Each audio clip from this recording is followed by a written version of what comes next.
رمضان کا مہینہ وہ بابرکت مہینہ ہے جس مہینے کے اندر قرآن نازل ہوا۔ اب کسی سے پوچھیں کہ مہینے کتنے ہوتے ہیں ایک سال میں؟ 12۔ ان سے پوچھو کہ ان 12 مہینوں میں سب سے افضل مہینہ کون سا ہے، تو آپ کو جواب ملے گا رمضان۔ عام دنوں میں ایک نیکی کا ثواب 10 گنا، لیکن رمضان میں ایک نیکی کا ثواب 70 گنا۔ عام دنوں میں ایک رکعت نماز پڑھیے تو 10 رکعت کا ثواب، رمضان میں ایک رکعت پڑھیے تو 70 رکعت کا ثواب، اور نیت اگر اچھی ہے تو اس سے بھی زیادہ اللہ رب العالمین بڑھا دیتا۔ لیکن رمضان کے مہینے کو یہ فضیلت کیسے ملی، کیوں ملی؟ اس لیے ملی کیونکہ اس مہینے کے اندر قرآن نازل ہوا ہے۔ آپ دیکھیے رات روز آتی ہے، سورج نکلا تو ڈوبے گا بھی، لیکن آپ اندازہ لگائیے کہ رمضان کو سب سے بڑی فضیلت اس لیے ملی کیونکہ اس مہینے میں قرآن نازل ہوا، لیکن رمضان کے دن میں، رمضان کے مہینے کے دن میں یا رات میں قرآن کب نازل ہوا؟ تو اس کا جواب ہے رات میں قرآن نازل ہوا۔ نبی اکرم پر جو قرآن کی آیتیں نازل ہوئیں وہ رات میں نازل ہوئیں۔ اللہ رب العالمین نے رمضان کے مہینے کی جس رات میں قرآن اترا، قرآن نازل ہوا، اس قرآن کی برکت سے اللہ رب العالمین نے اس رات کو بھی تمام راتوں میں سب سے افضل قرار دے دیا، اور کیا فرمایا؟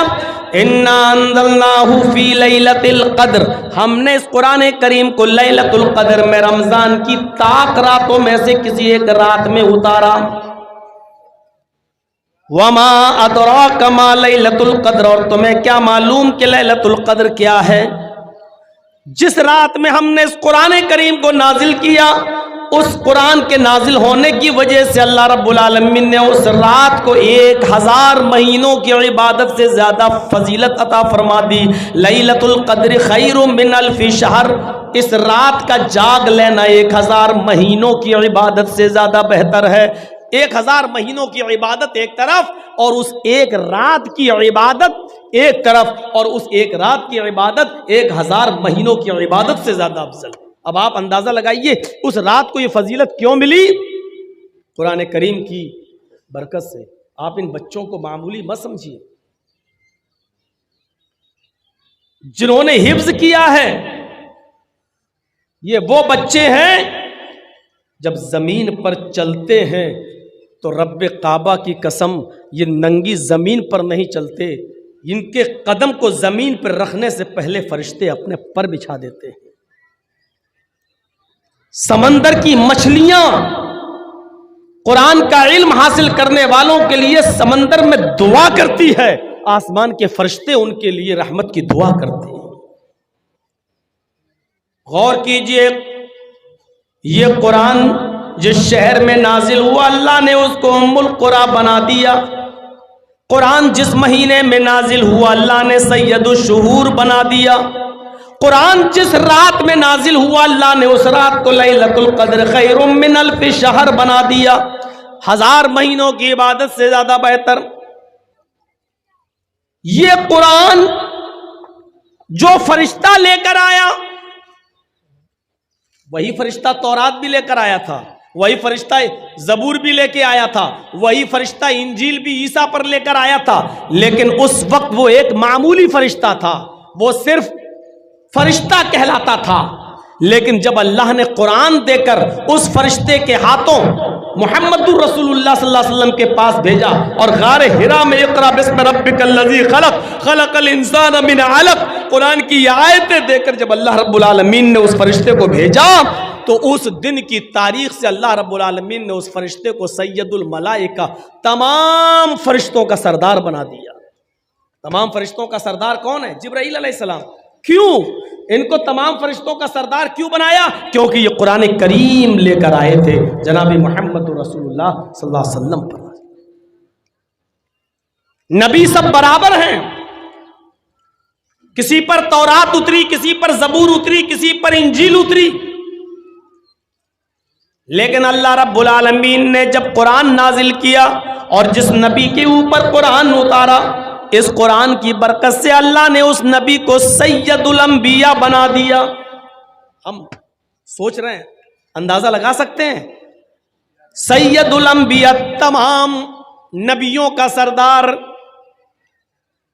جتنے بھی پیغمبر اس دنیا میں آئے ہیں, چاہے وہ 1 لاکھ ہو, 1.25 لاکھ ہو, کم و بیش 1,24,000 ہو, جتنے بھی ہوں, قرآن جس نبی کے اوپر نازل ہوا, اللہ نے اس قرآن کی برکت سے اس نبی کو سید الانبیاء بنا دیا.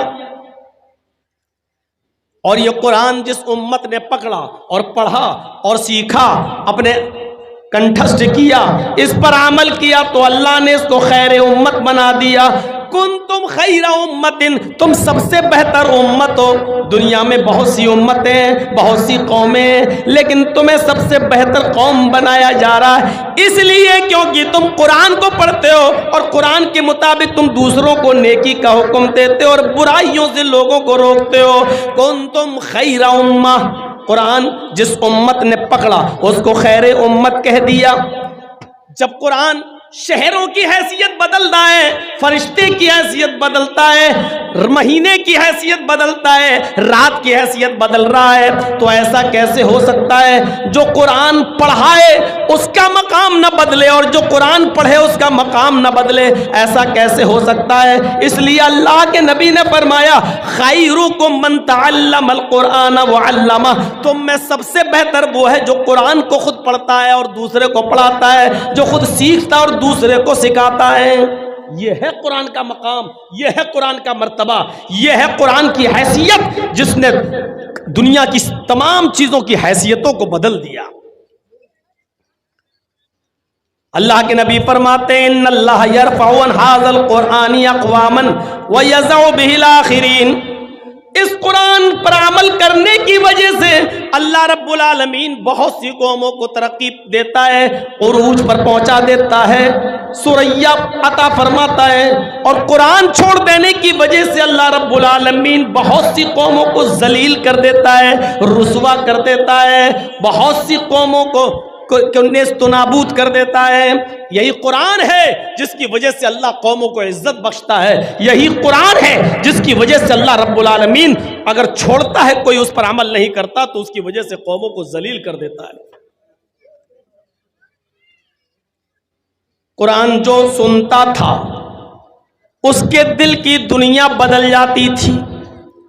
آج یہ قرآن ہم سنتے تو ہماری زندگیوں میں انقلاب کیوں نہیں آتا؟ ہمیں بتائیے میرے بھائیوں, کیا تاثیر بھی کبھی بدلتی ہے؟ برف پہلے ٹھنڈا تھا, آج بھی برف ٹھنڈا ہے. آگ پہلے گرم تھی, آج بھی آگ گرم ہے. مرچ پہلے بھی تیکھی تھی, آج بھی تیکھی ہے. نمک پہلے بھی کھارا تھا, آج بھی کھارا ہے. چینی جب بنی تھی تب بھی میٹھی تھی, آج بھی چینی میٹھی ہے. گڑ جب پیدا ہوا تب بھی میٹھا تھا, آج بھی وہ میٹھا ہے. لیمو پہلے کھٹا تھا, آج بھی کھٹا ہے. دنیا کی کوئی چیز اٹھا کر دیکھ لو, کسی چیز کی حیثیت میں ہم چینجنگ نہیں دیکھتے ہیں, تبدیلی نہیں دیکھ رہے ہیں. مرچ جب پیدا ہوئی تو تیکھی, آج بھی تیکھی. نمک پہلے کھارا, آج بھی کھارا. چینی اور گڑ پہلے میٹھا, آج بھی میٹھا. میرے بھائیوں پھر قرآن کی تاثیر کیسے بدل گئی؟ پہلے جو قرآن پڑھتا تھا اس کے دل کی دنیا بدل جایا کرتی تھی. آج یہ قرآن ہم پڑھتے اور سنتے ہیں, لیکن آج ہمارے دل کی دنیا کیوں نہیں بدلتی؟ آج اس قرآن کی تاثیر کیسے ختم ہو گئی؟ یہ قرآن تو وہ تھا جو بڑے سے بڑے غصے والے انسان حضرت عمر فاروق جو غصے میں تلوار لے کر محمد رسول اللہ کی گردن اڑانے کے لیے جا رہے تھے, لیکن سنا کہ میری بہن اور بہنوئی مسلمان ہو گئے, اسلام لائے. جب ان کے گھر گئے, دروازے پر کھڑے ہو کر قرآن کی چند آیتیں سن لی. کہا بتاؤ کیا پڑھ رہے تھے؟ مارا بہن کو بھی بہنوئی کو بھی. جب بتا دیا گیا کہ ہاں قرآن پڑھ رہے تھے اور ہم اس سے بدل نہیں سکتے, ہم اس کو چھوڑ نہیں سکتے, تب حضرت عمر نے کہا اچھا مجھے بھی سناؤ یہ کیا ہے جو اس کو پڑھ لیتا ہے, سن لیتا ہے, پھر چھوڑنے کا نام نہیں لیتا.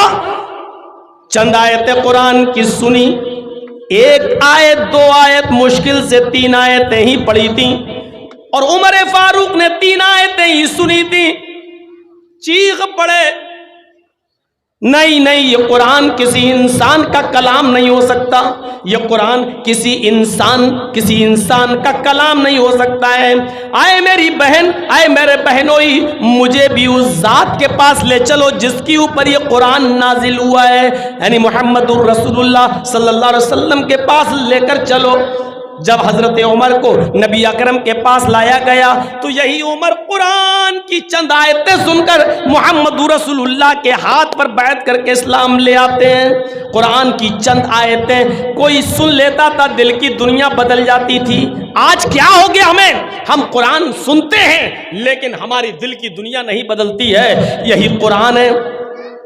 عبداللہ ذوالبجادین جنگل میں بکریاں چرا رہا ہے اور محمد رسول اللہ پر ایمان لانے والے صحابہ بھی جنگل میں بکریاں چرا رہے ہیں۔ ہاں بکریاں چرا رہے ہیں، بکریاں چراتے جاتے اور صحابہ قرآن کی آیتیں گنگناتے جاتے۔ بکریاں چرا رہے ہیں اور قرآن کی تلاوت زور زور سے کرتے جا رہے ہیں، جنگل میں پڑھتے جا رہے ہیں۔ عبداللہ ذوالبجادین جو پکا کافر ہے، اس کے کانوں میں قرآن کی آواز ٹکراتی ہے، صحابہ کو قرآن پڑھتے ہوئے دیکھتا ہے تو کان لگا کر سننے لگتا ہے۔ ابھی اس نے چند آیتیں ہی سنی تھی، جنگل میں بکریاں چراتے ہوئے چند آیتیں ہی سنی تھی کہ وہ فوراً اپنی بکریاں لے کر واپس آتا ہے اور اپنے چچا سے کہتا ہے، اے چچا ان بکریوں کو پکڑو، اب میں ان بکریوں کو نہیں چراؤں گا اور آپ کی غلامی سے آزادی چاہتا ہوں، اس لیے کہ آج ہم نے ایک ایسی کتاب سنی ہے، آج ایسی آیتیں سنی ہے، آج ایسا کلام سنا جو کسی انسان کا کلام نہیں ہو سکتا ہے۔ عبدالعزیٰ کو، یہ عبدالعزیٰ نام ہے ابھی ان کا، یہ کافر تھے۔ ابھی جب قرآن کی چند آیتیں سننے کے بعد اپنے چچا کے پاس گئے تو کہا اپنی بکریاں لو۔ چچا نے کہا کیوں، کیا بات؟ اب میں اسلام لاؤں گا۔ چچا نے کرتا اتروا لیا، لنگی اتروا دی، گنجی اتروا دی، جوتے تک اتروا دیے، بالکل برہنہ کر دیا، ننگا کر دیا، اور فرمایا جب تم ہمارے نہیں رہے، اسلام لانا چاہتے ہو، قرآن پر عمل کرنا چاہتے ہو، قرآن پر ایمان لانا چاہتے ہو تو میں نے جو کچھ دیا سب کچھ واپس کرو۔ کرتا اتار دیا، جوتے اتار دیے، گنجی اتار دی، جو کچھ امامہ سب اتار دیا، صرف لنگی رہ گئی۔ کہا چچا جان صرف اتنی اجازت دے دو کہ میں اپنے گھر جاؤں اور اپنی ماں سے کپڑا لے لوں، اس کو ہم لپیٹ لیں اور آپ کی لنگی ہم آ کر واپس کر دیں۔ چچا کہتا ہے نہیں، اتنی دیر کی بھی اجازت نہیں دوں گا کہ تم اپنے گھر جاؤ، اگر تم اسلام پر عمل کرتے ہو، قرآن پر ایمان لانا چاہتے ہو تو تمہیں لنگی ابھی اتارنا پڑے گی۔ تھوڑی دیر کے لیے عبدالعزیٰ نے سوچا اگر لنگی اتار دوں گا تو بالکل ویسے ہو جاؤں گا جیسے کوئی جانور، بھیڑ بکری۔ پھر سوچا جب ایمان لے ہی آیا ہوں، کلمہ پڑھنے کے لیے تیار ہوں تو یہ قربانی بھی دے دینا چاہیے۔ اپنی لنگی اتاری اور پھینک دی اپنے چچا کے منہ پر، اور چچا کے گھر سے اپنے گھر تک برہنہ، ننگا، کما ولدت امہا، جیسے اس کی ماں نے اسے آج ہی پیدا کیا ہو۔ اس ظالم چچا نے لنگی تک چھین لی اور اپنے چچا کے گھر سے اپنے گھر تک جب آیا تو بالکل برہنہ اور ننگا آیا۔ راستے میں لوگوں نے اس کو ٹوکا، اے عبدالعزیٰ یہ کیا ہو گیا؟ اور عبدالعزیٰ کہتا ہے اب میں مومن ہوں، اب میں مومن ہوں۔ کیسا لگ رہا ہے یہ جملہ؟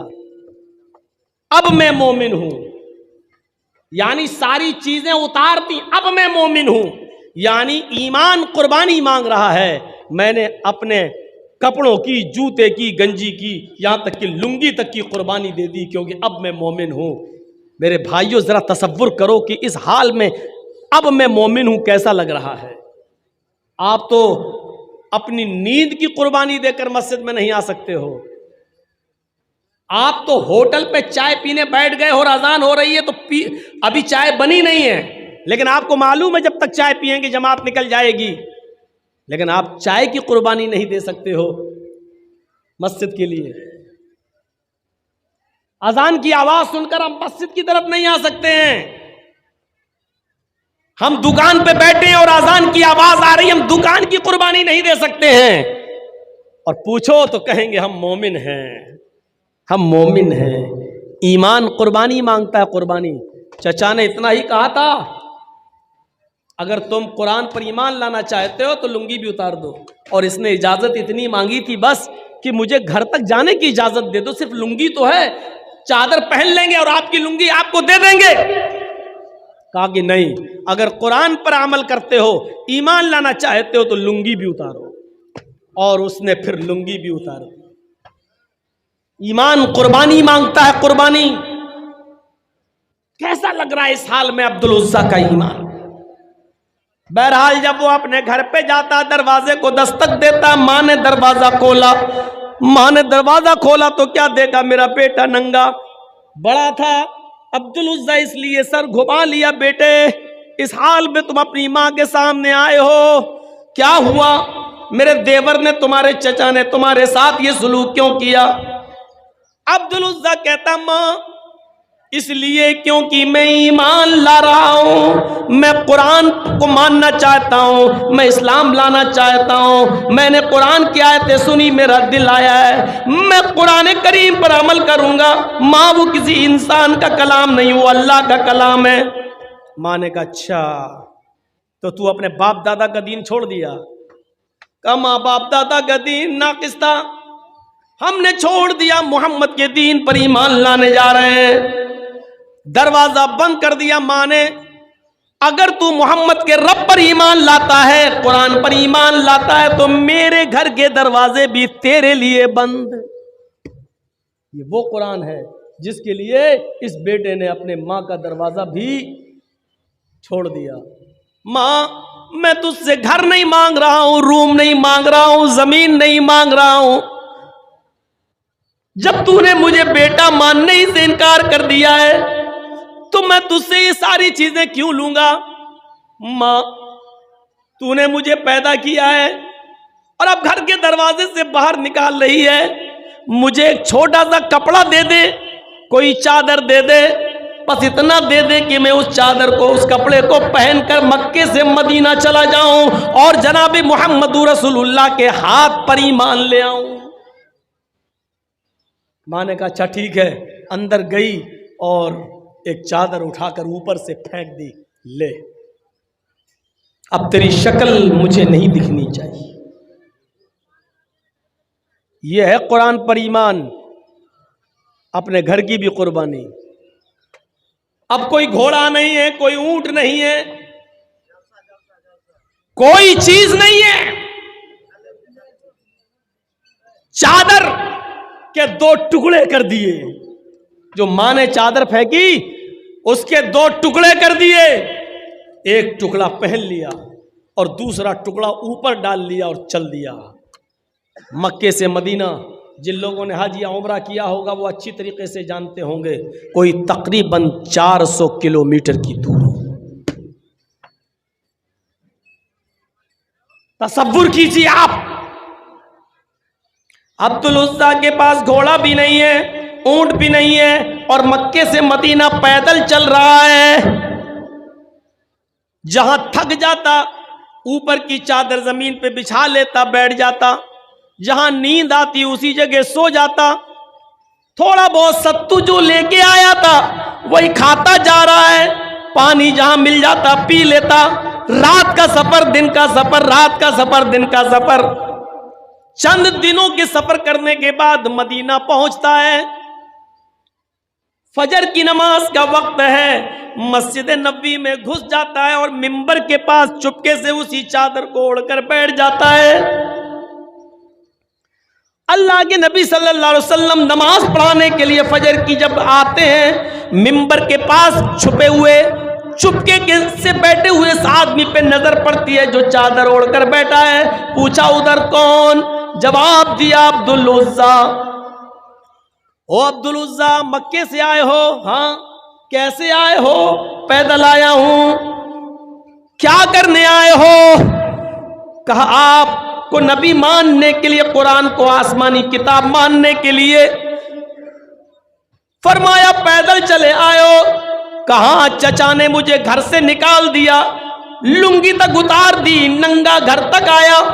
ماں نے گھر کے دروازے بند کر دیے, صرف چادر لی, گھر چھوڑا, مکان چھوڑا, زمین چھوڑی, جائیداد چھوڑی, صرف قرآن کو اپنانے کے لیے، قرآن پر ایمان مضبوط کرنے کے لیے، اسلام پر ایمان لانے کے لیے میں آپ کے پاس چلا آیا۔ ادھر نبی اکرم چیختے ہیں، اے عبدالعزیٰ، گھر چھوڑ دیا، مکان چھوڑ دیا، بیوی بچے چھوڑ دیے، ماں چھوڑ دی، چچا چھوڑ دیا، کپڑا لتا سب چھوڑ دیا، پیدل چلا آیا اور ایمان بچا لیا، تو یہ سودا تم نے بہت سستے میں کر لیا ہے، اس ایمان کے بدلے میں تمہیں جنت ملے گی۔ کلمہ پڑھا، اسلام لے آیا، فرمایا اللہ کے نبی نے آج کے بعد تمہارا نام عبدالعزیٰ نہیں ہے، بلکہ آج کے بعد تمہارا نام عبدالعزیٰ نہیں ہے بلکہ عبداللہ ذوالبجادین ہے، آج کے بعد تمہیں عبداللہ کے نام سے یاد کیا جائے گا۔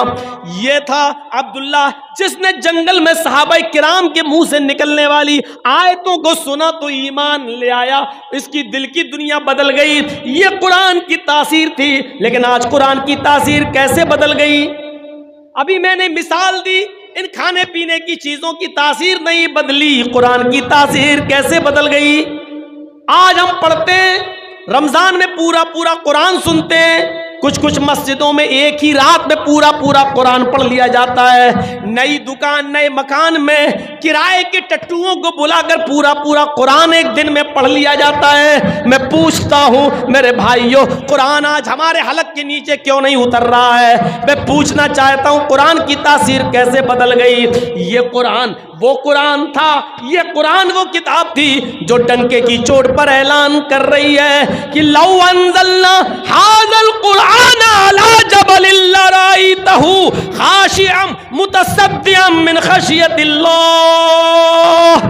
اگر ہم نے اس قرآن کریم کو کسی اونچے پہاڑ کے اوپر نازل کیا ہوتا، اللہ کہہ رہا ہے لو انزلنا ھذا القرآن علی جبل، اگر ہم نے کسی ایک پہاڑ کے اوپر ہم نے اس قرآن کریم کو اتارا ہوتا، لرأیتہ، تو اے محمد صلی اللہ علیہ وسلم آپ اس پہاڑ کو دیکھتے، آپ اس پہاڑ کی حالت دیکھتے، خاشعا متصدعا من خشیۃ اللہ، وہ جھکا جا رہا ہوتا، متصدعا پھٹا جا رہا ہوتا، من خشیت اللہ، اللہ کے خوف سے۔ اگر ہم نے اس قرآن کریم کو انسان کے علاوہ اگر ہم نے پہاڑ پر اتارا ہوتا تو پہاڑ بھی اللہ کے خوف سے پھٹ جاتا، جھک جاتا، دھس جاتا۔ اس قرآن کریم کے بوجھ کو پہاڑ تک نے، اللہ کہتا ہے کہ ہم نے پیش کیا، ان عرضنا الامانۃ علی السماوات والارض، ہم نے اپنی اس امانت کو، اس قرآن کو آسمانوں پر پیش کیا۔ آسمان نے کہا نہیں اللہ، ہم اس کا بوجھ نہیں اٹھا سکتے۔ ہم نے زمین کو دیا، زمین چیخ کر بولی نہیں اے اللہ، اس قرآن کا بوجھ ہم نہیں اٹھا سکتے۔ اور جب ہم نے انسان کو یہ قرآن دیا، اپنی امانت دی، تو فوراً اس نے اٹھا لیا۔ وَحَمَلَهَا الْإِنسَانُ إِنَّهُ كَانَ ظَلُومًا جَهُولًا، اللہ نے یہ بھی نہیں کہا إِنَّهُ كَانَ ظَالِمًا أَوْ جَاهِلًا، یہ بھی نہیں کہا، اللہ نے کہا إِنَّهُ كَانَ ظَلُومًا۔ سوچو کیا کہا؟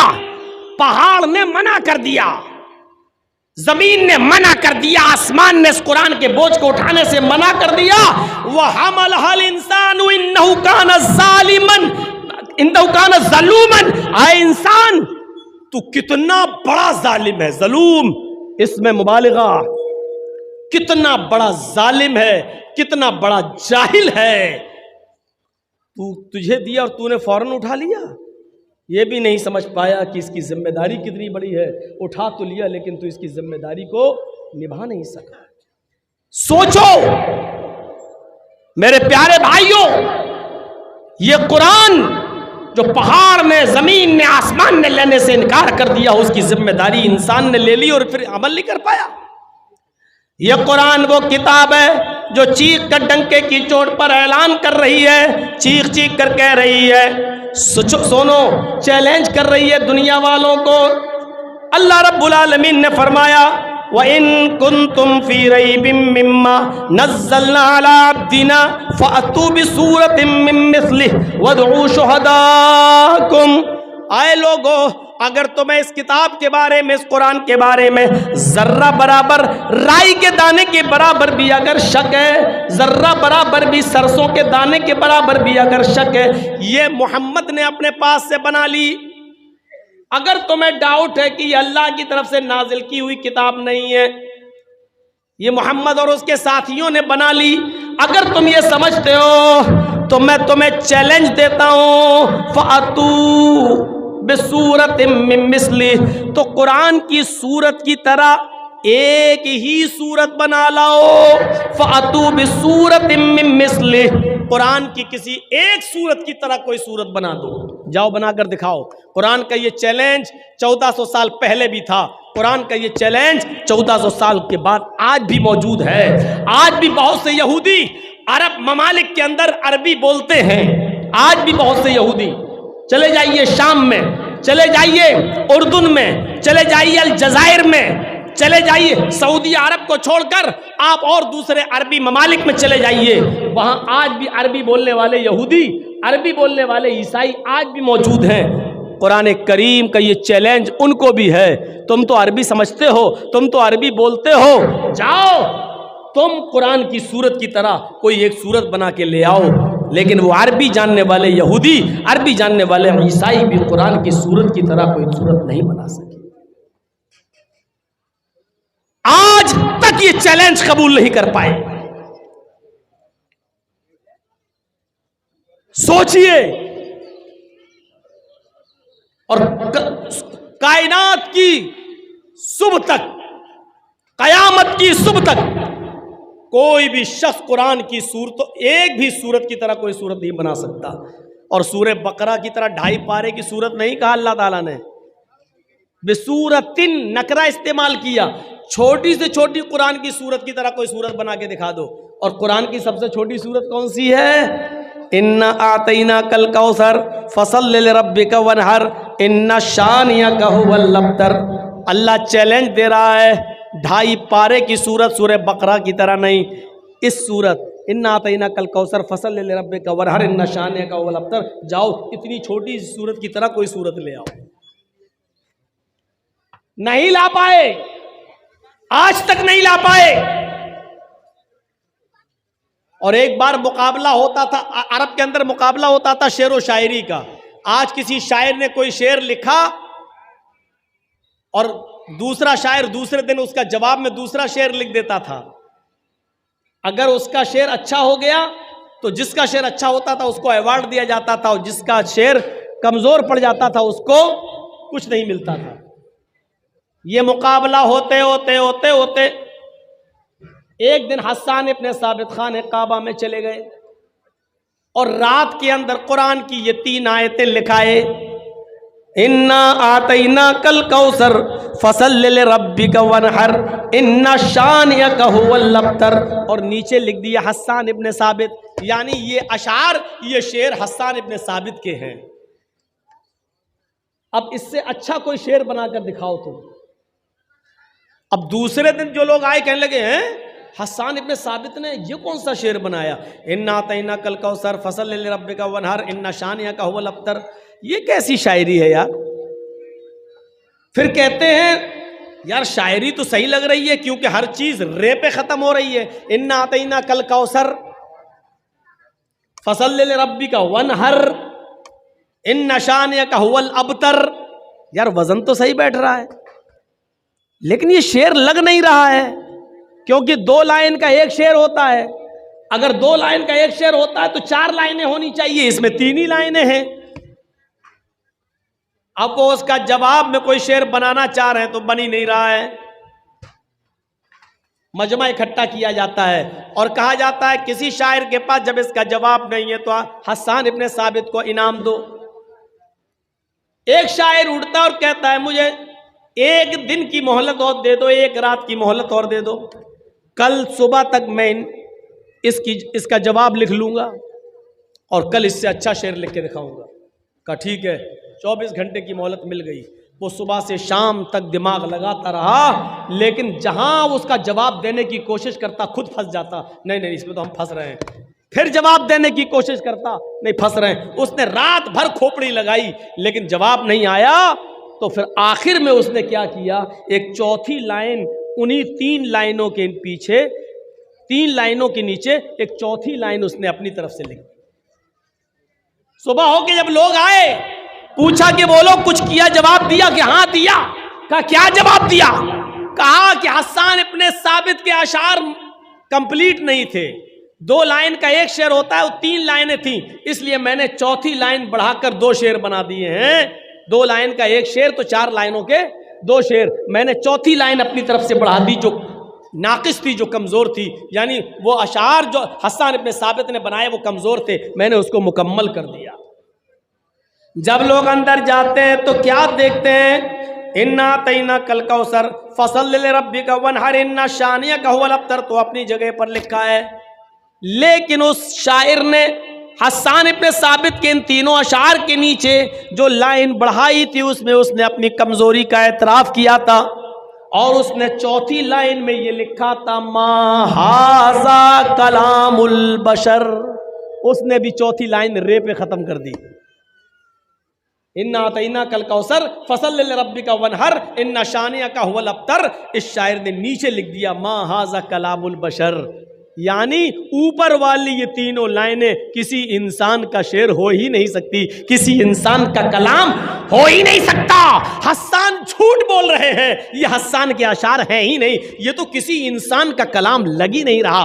عرب کے سب سے بڑے شاعر نے اس بات کا اقرار کیا، پھر حسان کو بلایا، حسان تم جھوٹ بول رہے ہو، یہ اشعار تمہارے نہیں ہیں۔ حسان ابن ثابت مسکراتے ہوئے کہتے ہیں تم بالکل ٹھیک کہہ رہے ہو، یہ ہمارے اشعار نہیں ہیں۔ دیکھنا چاہ رہا تھا کہ کون ہے جو اس کا جواب دے سکے، تم نے خود اس بات کا اعتراف کر لیا کہ کسی انسان کا کلام نہیں ہے۔ واقعی یہ اوپر والی 3 لائنیں انسان کا نہیں، تنزیل من رب العالمین، یہ اللہ رب العالمین کی طرف سے نازل کیا ہوا کلام ہے، یہ اللہ رب العالمین کی طرف سے اتارا ہوا کلام ہے۔